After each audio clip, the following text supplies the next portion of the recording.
Hello friends, welcome back to my YouTube channel physical education with Shweta Rajput में आपका बहुत बहुत स्वागत है। फ्रेंड्स, आज हम साइकोलॉजी के अंतर्गत विकास की अवस्थाओं के बारे में बताने जा रहे हैं। विकास की अवस्थाएं। विकास की कितनी अवस्थाएं होती हैं? विकास की तीन अवस्थाएं, मुख्य तीन अवस्थाएं बताई गई हैं। सबसे पहले देखते हैं शैशवावस्था, दूसरी आती है बालावस्था, तीसरी हमारी आती है किशोरावस्था। सबसे पहले हम शैशवावस्था को देखते हैं। शैशवावस्था हमारी क्या होती है? शैशवावस्था को इंग्लिश में हम इन्फेंसी स्टेज कहते हैं। शैशवावस्था को इंग्लिश में हम इन्फेंसी स्टेज कहते हैं। जो हमारी बाल अवस्था होती है इसे इंग्लिश में हम बोलते हैं चाइल्डहुड। इसे हम बोलते हैं चाइल्डहुड। बाल अवस्था को इंग्लिश में चाइल्डहुड बोलते हैं। नेक्स्ट हमारी तीसरी किशोर अवस्था आती है इसे बोलते हैं एडोलेसेंस या टीन एज। एडोलेसेंस या टीन एज किसको बोलते हैं? किशोरावस्था को। हमारे मुख्य तीन अवस्थाएं हैं। तो किसी किसी के अनुसार चार अवस्थाएं बताएंगे, वृद्धावस्था भी बताई गई है इसके बाद फोर्थ हमारी वृद्धावस्था भी आती है, लेकिन हम तीन अवस्थाओं के बारे में विस्तार पूर्वक पढ़ेंगे। सबसे पहले हम लेते हैं इन्फेंसी स्टेज। इन्फेंसी स्टेज क्या होती है? जन्म से लेकर 5 से 6 वर्ष तक की अवस्था को हम इन्फेंसी एज बोलते हैं। जन्म से लेकर 5 से 6 वर्ष की अवस्था को इन्फेंसी स्टेज बोलते हैं। इस अवस्था में हमारी शारीरिक वृद्धि बहुत तीव्र होती है तथा मानसिक वृद्धि और काम उत्तेजना बहुत तेज होती है। इस अवस्था में शारीरिक वृद्धि काफी तेज से होती है। शारीरिक वृद्धि और मानसिक वृद्धि भी बहुत तेज होती है और बच्चों के अंतर्गत काम उत्तेजना तेज होती है। ये हमारे इन्फेंसी स्टेज के अंतर्गत, शैशवावस्था के अंतर्गत बताएगा। इस अवस्थाओं की विशेषताएं क्या क्या होती हैं?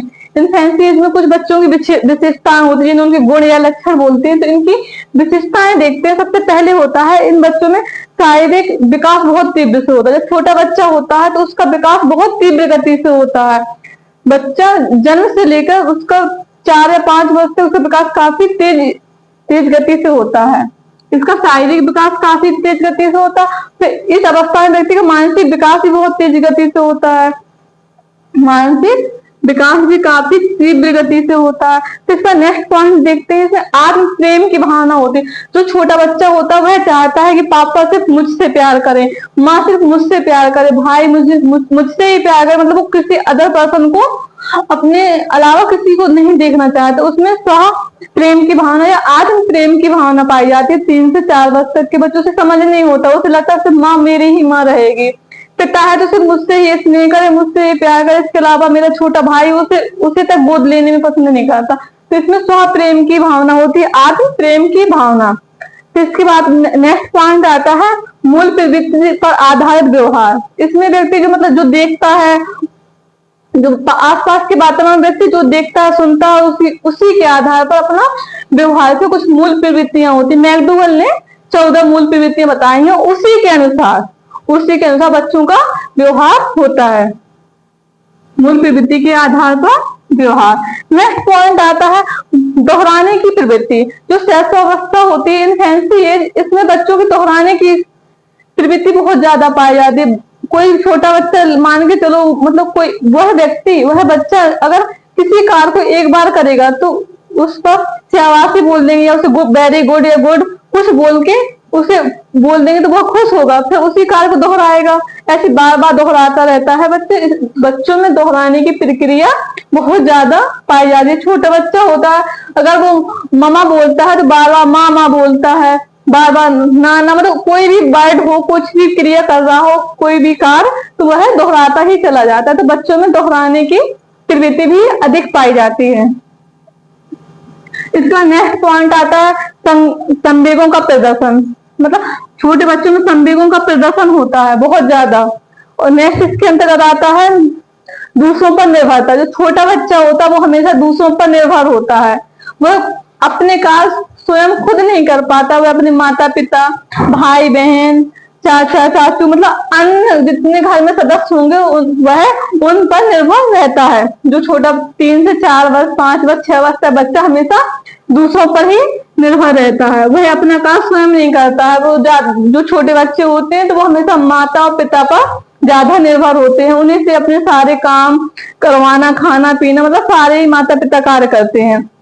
तो इसके बाद नेक्स्ट पॉइंट हमारा आता है अनुकरण द्वारा सीखना। जो छोटा बच्चा होता है वो अनुकरण द्वारा सीखता है। अनुकरण मतलब किसी को, अगर वो घर में किसी अपने बड़े भाई बहन को देख लेगा, मेरा भाई बहन ऐसे कार्य करे, तो वह उसी तरह उसी क्रिया को करेगा, क्योंकि वह जो बच्चा देखता है वही बच्चा सीखता है।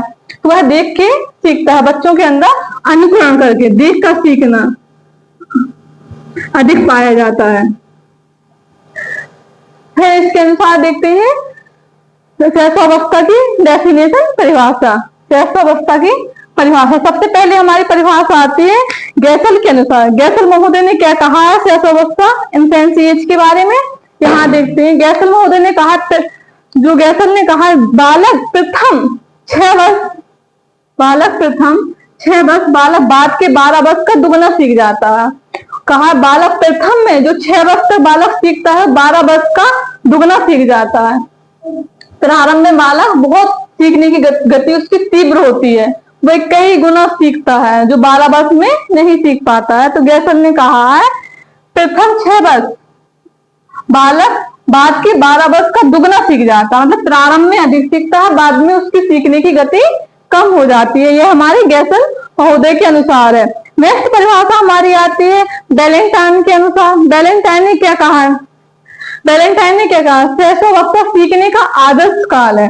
जो बैलेंटाइन ने बोला है शैशवावस्था हमारे सीखने का आदर्श काल है, मतलब शैशवावस्था में व्यक्ति सब कुछ सीखता है, वह उसे आदर्श मान, उस काल को, शैशवावस्था को, इन्फेंसी एज को आदर्श काल कहा है। किसने कहा? बैलेंटाइन ने। बैलेंटाइन के अनुसार शैशवावस्था सीखने का आदर्श काल है। फिर इसमें क्वेश्चन बनता है कि मतलब शैशवावस्था में कौन सा विकास तीव्र गति से होता है? शैशवावस्था में हमारा कौन सा विकास तीव्र गति से होता है? तो यहाँ बताया गया शारीरिक विकास बच्चों में सबसे तीव्र गति से पाया जाता है। शैशवावस्था में बच्चों के अंदर शारीरिक विकास काफी तीव्र गति से पाया जाता है। फ्रेंड्स, आज हमने शैशवावस्था के बारे में पढ़ा। कल नेक्स्ट हम बाल्यावस्था, किशोरावस्था के बारे में बताएंगे। फ्रेंड्स, अगर हमारा वीडियो पसंद आया हो तो इसे लाइक करें, सब्सक्राइब करें, अपने दोस्तों के साथ शेयर करें। Thank you.